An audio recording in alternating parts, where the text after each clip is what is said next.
मैंने 12th film में as an line producer मैंने उनके साथ एक भूमिका निभाई है फिल्म में। तो सच्ची घटना पर आधारित फिल्म है। मनोज शर्मा जो आज डीआईजी हैं महाराष्ट्र में। मैं आपकी कुछ वीडियोज देख रहा था तो कहीं ना कहीं आपने जॉलीवुड का जिक्र किया है। हमने बॉलीवुड सुना था, हॉलीवुड, टॉलीवुड, ये जॉलीवुड क्या है सर? लोगों के बीच ये चर्चा भी रहती है और आरोप भी लगता है कि बॉलीवुड में अधिकतर मूवी टॉलीवुड से कहीं ना कहीं संबोधित होती हैं, कहीं ना कहीं वहाँ से ली जाती है। इसका बड़ा उदाहरण देखा जाता है दृश्यम।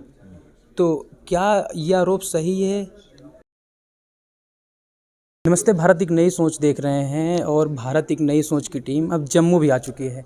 हमारे साथ लाइन प्रोड्यूसर और एडिटर अतुल विनोद दुग्गल सर हैं जो कि जम्मू कश्मीर से हैं और हाल ही में आई मूवी 12th फेल में सर ने भी अपनी भूमिका निभाई है। तो सबसे पहले आपको सर ढेर सारी शुभकामनाएं 12th फेल के लिए। Thank you very much sir. जैसे 12th फेल मूवी जो है, एक तो जो उसकी प्रारंभिक शिक्षा होती है मनोज शर्मा सर के बारे में, उसके बारे में आप दिखाते हैं। दूसरा जो यूपीएससी का आपने उसमें काफ़ी अच्छे से जिक्र किया और मुखर्जी नगर में काफ़ी समय बिताया है। मैं शूटिंग के समय भी वहाँ पे था। तो सवाल ये था, तो आपने फिल्मी दुनिया के लिए तो काफ़ी काम किया, उसमें दिखाया भी, लेकिन क्या हकीकत से भी वहाँ आप लोग रूबरू हुए हैं? देखिए, मैंने 12th फिल्म में एज एन लाइन प्रोड्यूसर मैंने उनके साथ एक भूमिका निभाई है फिल्म में। हमने बाकायदा जो फिल्म है वहाँ के जो एक्चुअल स्टूडेंट्स हैं जो वहाँ पर यूपीएससी पढ़ रहे हैं, हम लोगों ने उनके साथ काम किया है। तो उनके साथ काम करना और उनके बीच में रहना एक अलग ही अनुभव है। उनकी स्ट्रगल, वो सब चीज़ें हमने वहाँ पर देखी हैं। वो कैसे रहते हैं, किन छोटे छोटे कमरों में रहते हैं, कैसा उनका स्ट्रगल चलता है, वो सब हमने वहाँ पर देखा है अपनी शूटिंग के दौरान में। विक्रांत मेसी जी ने भी उसमें काफ़ी अच्छी भूमिका निभाई। अगर एक सवाल था 12th फेल के बारे में, कुछ जो लोगों को अननोन फैक्टर नहीं पता, अगर उसके बारे में कुछ बताना चाहें आप। अननोन फैक्टर्स तो ऐसा उस फिल्म में मुझे लगता नहीं है कुछ ऐसा है, बिकॉज वो एक सच्ची घटना पर आधारित फिल्म है। मनोज शर्मा जो आज डीआईजी हैं महाराष्ट्र में, तो उनके ऊपर आधारित है पूरी फिल्म। जो है उनके स्ट्रगल के ऊपर है। किस तरह से वो एक पुराने पिछड़े हुए गांव एमपी से वो बिलोंग करते हैं और क्या उनका स्ट्रगल रहा, कैसे वो यूपीएससी में, कैसे वो पहले तो अपना ग्वालियर आए, उन्होंने पढ़ाई शुरू की, उनका बैग चोरी हुआ, तो कैसे उनका स्ट्रगल है। वो तो हर चीज़ को हमने बड़ा ही बारीकी से, उसमें हमारे जो निर्देशक हैं विनोद चोपड़ा सर, उन्होंने बहुत ही बारीकी से उसको फिल्माया है। लोगों की चर्चा रहती है ना कि जो फिल्मी दुनिया से जुड़ा होता है ना, करोड़ों रुपए में खेलता है और अच्छी ज़िंदगी जीता है। लेकिन विक्रांत मेसी ने भी बताया और आपने भी बताया कि एमपी के गांव में जब आप लोग शूट कर रहे थे ना, तो पूरा रियलिस्टिक था। विक्रांत मेसी धूप में 3-3, 4-4 घंटे लगातार बैठे रहते थे, काम करते थे। तो वो कितना मुश्किल रहा? बहुत मुश्किल होता है वो, जब आप बीगड़ जैसे गांव में रहते हैं और आपको वहाँ पर पूरा उसका एक फील लेना है। आपकी स्किन जो विक्रांत की जो स्किन है वो पूरी जल चुकी थी एंड ऑल दैट। तो वो बहुत ही मुश्किल समय होता है एक एक्टर के लिए, क्योंकि उसको अपना एक बेस्ट परफॉर्मेंस देना होता है। क्योंकि at the end of the day actor को लोगों ने स्क्रीन पे देखना है। उस फिल्म की जो असली कीमत है वो एक्टर से आती है।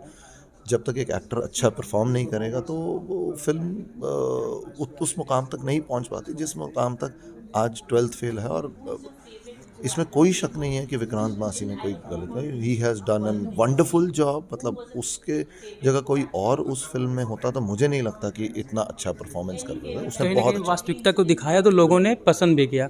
सर, एक सवाल और था कि अभी मैं आपकी कुछ वीडियोज देख रहा था तो कहीं ना कहीं आपने जॉलीवुड का जिक्र किया है। हमने बॉलीवुड सुना था, हॉलीवुड, टॉलीवुड, ये जॉलीवुड क्या है?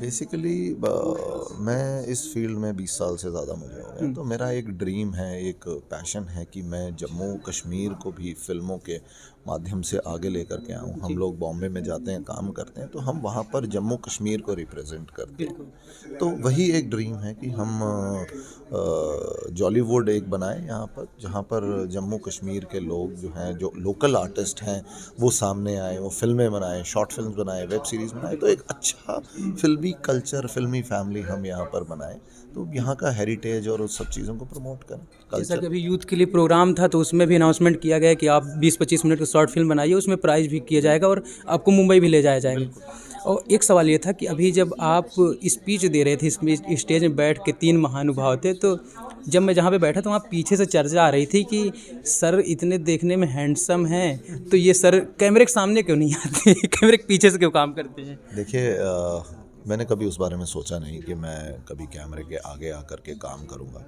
मेरे को ज़्यादातर मज़ा कैमरे के पीछे काम करने में आता है। उस फिल्म को कैसे उस ज़िंदगी को जीने में बहुत मज़ा आता है। As an production, as an director, as an assistant director, जब भी मैं सेट पे होता हूँ तो मैं उस ज़िंदगी को बहुत अच्छे से जीता हूँ। कभी मैंने उस बारे में सोचा नहीं कि मैं कभी कैमरे के आगे भी काम करूँगा। तो यही है। तो आपके अपकमिंग प्रोजेक्ट के बारे में अगर कुछ बताना चाहें? देखिए, अभी तो ऐसा हम लोग कुछ फिल्में वगैरह लिख रहे हैं। हमारा कुछ शॉर्ट फिल्म्स हमने लिखी हैं और हम लोग कुछ शूटिंग अभी कर भी रहे हैं। प्लस अभी जैसे मैंने स्टेज पे भी बोला कि हम कोशिश कर रहे हैं कि हम एक जम्मू कश्मीर और लद्दाख के लिए एक OTT प्लेटफॉर्म लेकर के आएँ, जिसमें हम यहाँ की जितनी भी रीजनल लैंग्वेजेस हैं उनको हम ज़्यादा से ज़्यादा प्रमोट कर सकें, दुनिया को वो लैंग्वेजेस दिखा सकें। बिकॉज आज की डेट में digital media is the best media in terms of, अगर आप उसमें अच्छा काम कर रहे हैं रादर देन आप बैठ के सिर्फ रील्स नहीं देख रहे हैं या कुछ गलत कंटेंट नहीं देख रहे हैं। पॉजिटिव वे में अगर आप किसी को कुछ अच्छी इन्फॉर्मेशन दे रहे हैं तभी उसको यूटिलाइज करने का फ़ायदा है। और उसी चीज़ को ध्यान में रखते हुए हमने प्लान किया है कि हम जम्मू कश्मीर लद्दाख के लिए बहुत ही जल्दी एक OTT प्लेटफॉर्म लॉन्च करेंगे। सर अक्सर लोगों के बीच ये चर्चा भी रहती है और आरोप भी लगता है कि बॉलीवुड में अधिकतर मूवी टॉलीवुड से कहीं ना कहीं संबोधित होती हैं, कहीं ना कहीं वहाँ से ली जाती है। इसका बड़ा उदाहरण देखा जाता है दृश्यम। तो क्या ये आरोप सही है? ये कोई आरोप नहीं है, ये कोई आरोप नहीं है। देखिए, किसी टाइम पर अगर आप देखोगे तो टॉलीवुड की फिल्में या बॉलीवुड की फिल्में हम लोग हिंदी में डब करके दिखाते हैं। ठीक है, बहुत सारी साउथ की फिल्में डब होती थी। बिल्कुल। तो उस डबिंग को हटाने के लिए, मतलब डबिंग ना दिखाई जाए, उसमें एक प्रोड्यूसर दूसरे प्रोड्यूसर से बात करता है कि मैं आपकी फिल्म के राइट्स ले लेता हूँ, मैं इसको हिंदी में बनाऊंगा। सो उसमें कोई वो आरोप वाली बात मुझे नहीं लगता कि उसमें कोई वो आरोप वाली बात है। वो तो एक बिजनेस है। अगर आपने फिल्म देखी, दृश्यम देखी, अगर आपने वांटेड देखी सलमान खान की, वो भी साउथ इंडियन फिल्म की कॉपी है, तो उसमें कोई हार्म नहीं है। वो तो आपको एंटरटेनमेंट का एक जरिया दिया है ना। जब आपकी दृश्यम बनी थी या वांटेड बनी थी, तब मेरे ख्याल से OTT का इतना चलन नहीं था। तब मल्टी लैंग्वेज में फिल्म नहीं आती थी। कहीं ना कहीं बॉलीवुड से शुरू हुआ फिल्म की दुनिया। तब आप कि बॉलीवुड के एक्टर टॉलीवुड में काम नहीं करते थे और टॉलीवुड के एक्टर बॉलीवुड में नहीं काम करते थे। बहुत टाइम के बाद ये सब चीज़ें शुरू हुई। तो आज डबिंग और आज किसी और की फिल्म लेना, इसमें कोई वो गलत चीज़ नहीं है। वो बिल्कुल एक बिजनेस, प्योर बिजनेस है। सर जैसा कि आज का प्रोग्राम जो था युवाओं पे बेस्ड था और कहीं ना कहीं लोगों को आत्मनिर्भर बनाने की कोशिश की जा रही थी, लेकिन वास्तविक जीवन पे देखा जाए अभी हाल ही में, जैसे अगर आप न्यूज़ से वाकिफ़ रखते हैं, तो रोज़गार के लिए मुद्दे उठाए जा रहे हैं। तो इस संदर्भ में आप क्या कहना चाहेंगे? देखिए, रोज़गार के लिए मैं तो एक ही चीज़ बोलना चाहूँगा आपके चैनल के माध्यम से कि हम दूसरों पे उंगली ना उठाएं, हम खुद कुछ करके दिखाएं। ठीक है, do whatever you want to do, your job is to tell your story. ठीक है, आप ये मत बोलें कि सरकार ने हमें नौकरी नहीं दी। आप खुद आत्मनिर्भर बनिए ना। आपके पास इतने आइडियाज़ हैं। मैंने भी बहुत साल नौकरी करी, लेकिन अब मैं नहीं चाहता हूँ मैं नौकरी नहीं करूँ। मैं पिछले 10-15 सालों से मैंने नौकरी नहीं की, मैं अपना काम कर रहा हूँ। तो इसमें आप सरकार को क्यों ब्लेम देते हैं कि आप सरकार हमें नौकरी नहीं दे रही? सरकार तो कह रही है ना आप आत्मनिर्भर बनिए। सरकार ने इतनी स्कीम्स बनाई हैं आपके लिए।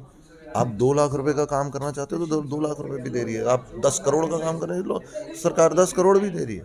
तो आप आत्मनिर्भर बनिए ना। आप किसी के ऊपर क्यों उंगली उठाते हैं? तो हमारे साथ अतुल विनोद दुग्गल सर थे, जो कि लाइन प्रोड्यूसर और एडिटर भी हैं। और युवाओं के बारे में तो सर ने बताया ही। अगर सर के और तमाम वीडियो आप देखना चाहते हैं तो अतुल विनोद दुग्गल सर के नाम से ही यूट्यूब पर चैनल भी हैं, तो आप उसे जाकर सब्सक्राइब कर सकते हैं। धन्यवाद।